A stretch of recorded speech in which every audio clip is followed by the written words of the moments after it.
"40 Tools of Love", Suleiman The Drunk, Konya, October 17, 1244. Before the commotion, I was snoozing peacefully with my back to the tavern wall, and then the racket outside made me nearly jump out of my skin. "What's going on?" I screamed as my eyes snapped open. "Did the Mongols attack us?" There was a ripple of laughter. I turned around and found several other customers making fun of me. "Dirty bastards." "Don't you worry, old drunk," yelled Haristos, the tavern owner. "No Mongols coming after you. It's Rumi passing by with an army of admirers."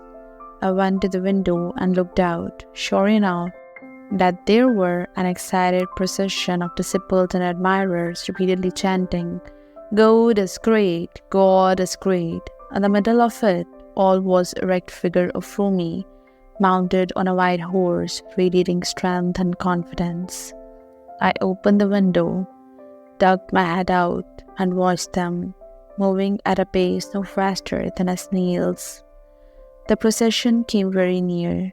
In fact, some of the crowd were so close that I could easily have touched a few heads. Suddenly, I had a brilliant idea. I was going to snatch off some people's turbans.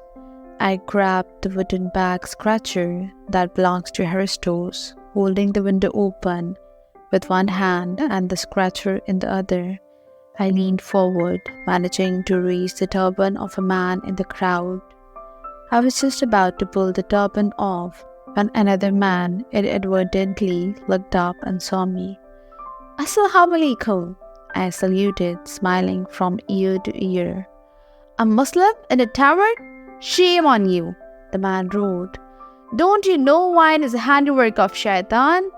I opened my mouth to answer, but before I could make a sound, something sharp whizzed by my head. I realized in sheer horror that it was a stone. If I hadn't ducked at the last second, it would have cracked my skull. Instead, it had shot through the open window, landing on the table of Persian merchant sitting behind me. Too tipsy to comprehend what had happened, the merchant held the stone in his hand, examining it as if it were an obscure message from the skies. "Suleiman, close the windows and go back to your table." Haristos bellowed, his voice hoarse with worry. "Did you see what happened?" I said as I staggered back toward my table. "Someone hurled a stone at me. They could have killed me." Haristos raised an eyebrow. "I'm sorry, but what were you expecting? Don't you know there are people who don't want to see a Muslim in tavern? And here you are, displaying yourself, reeking of alcohol, your nose glowing like a red lantern." So what?" I stuttered. "Am I not a human being?" Haristos patted on my shoulder as if to say, There. You know, this is exactly why I abhor religion. All sorts of them. Religious people are so confident of having God by their side that they think they are superior to everyone else," I said. Haristos did not respond. He was a religious man, but also a skilled tavern owner who knew how to soothe an incensed customer. He brought me another carafe of red wine and watched me as I guzzled it. Outside, a wild wind blew, slamming shut the windows and scattering dry leaves left and right. For a moment, we stood still, listening carefully as if there were a melody to be heard. "I don't understand why wine is forbidden in this world but promised in heaven," I said. "If it's bad, as they claim, why would they serve it in paradise?" Questions.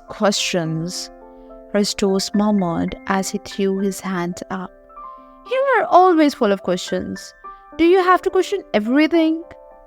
"Of course I do. That's why we are given a brain. Don't you think?" "Suleiman, I have known you for a long time. You're not just any customer to me. You're my friend, and I worry about you." "I'll be fine," I said, but Haristos interrupted me. You are a good man, but your tongue is as sharp as a dagger. That's what worries me. There are all sorts of people in Konya, and it's no secret that some of them don't think highly of a Muslim who has taken to drink.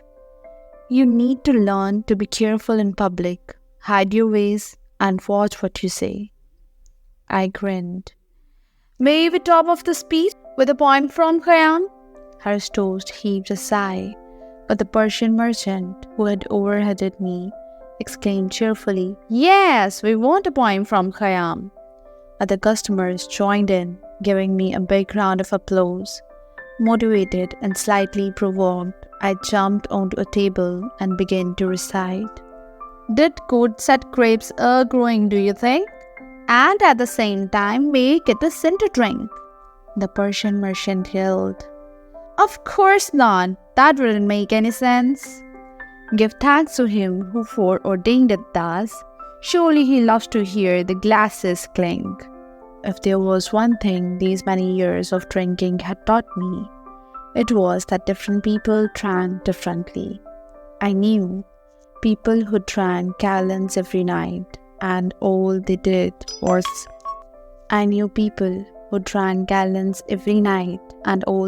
was get married, sing songs, and then doze off. But then there were others who turned into monsters with a few drops. If the same drink made some merry and tipsy and others wicked and aggressive, shouldn't we hold the drinkers responsible instead of the drink? Drink for you know not whence you come nor why. Drink for you know not why you go nor where. Another round of applause followed. Even Haristos joined the excitement. In the Jewish quarter of Konya, and a tavern owned by a Christian, we, a mixed bunch of wine lovers of all faiths, raised our glasses and toasted together. Hard though it was to believe, to a God who could love and forgive us, even when we ourselves clearly failed to do so.